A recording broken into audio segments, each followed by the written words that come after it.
Hello guys, nandito kami sa simbahan. May activity yung African community. Tapos nagpakain sila libre. Ito lang one thing to note. Ultimo yung pari namin, pumipdero. Father Kulma. Yan si Father. So walang special treatment, no? Yung magdadala sa kanyang sarili niyang pagkain. Ito nakapa naman. Siya yung pari dito sa parish na to. Nakapila. Ayan. Parish priest namin. Sa pagkain niya. Tapos pagkain ng African community. Masarap.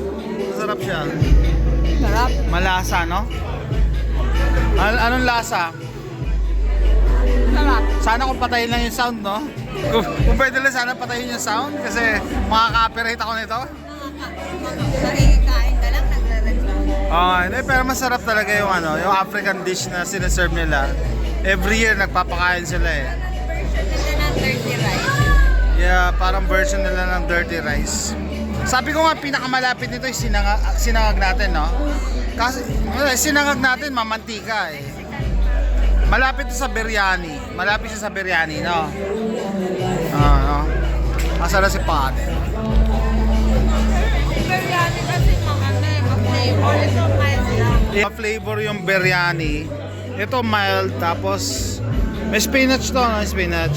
Sarap, mabubusog ka. Isang ganito lang, maraming rice din sila. Malakas din sila mag-rice. Yeah, mahilig sila mag-rice. Sila sa chicken. Okay.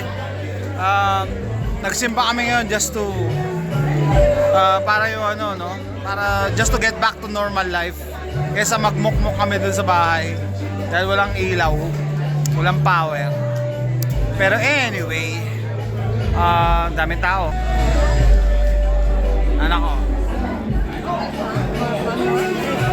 Libre pati drinks. Pili ka ng drinks mo. Daming tao.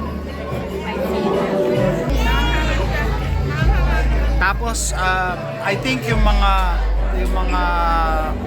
African community dito, parang sila yung mayayaman sa bansa nila, no? Mayayaman to mga to. Hindi yung magdadamit na mga ganyan, may mga kumikislap-kislap. Tsaka the fact na nagpapakain sila every year, no? Every year walang palya. Talo nga yung Filipino community, no? Talo. Mas parang kumonti kasi Pilipino dito.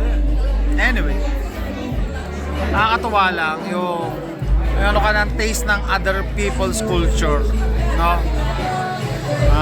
And then it's very good talaga yung pagkain.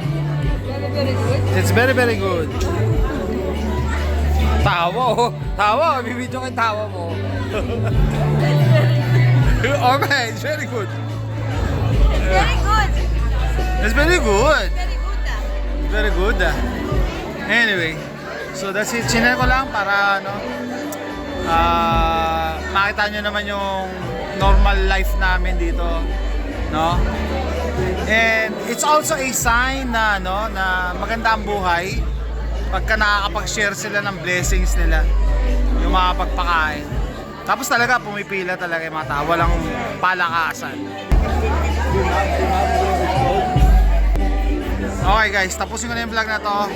Salamat sa panonood and pag-share and like ng Buhay Amerika namin. Okay? So, see you next time. Bye!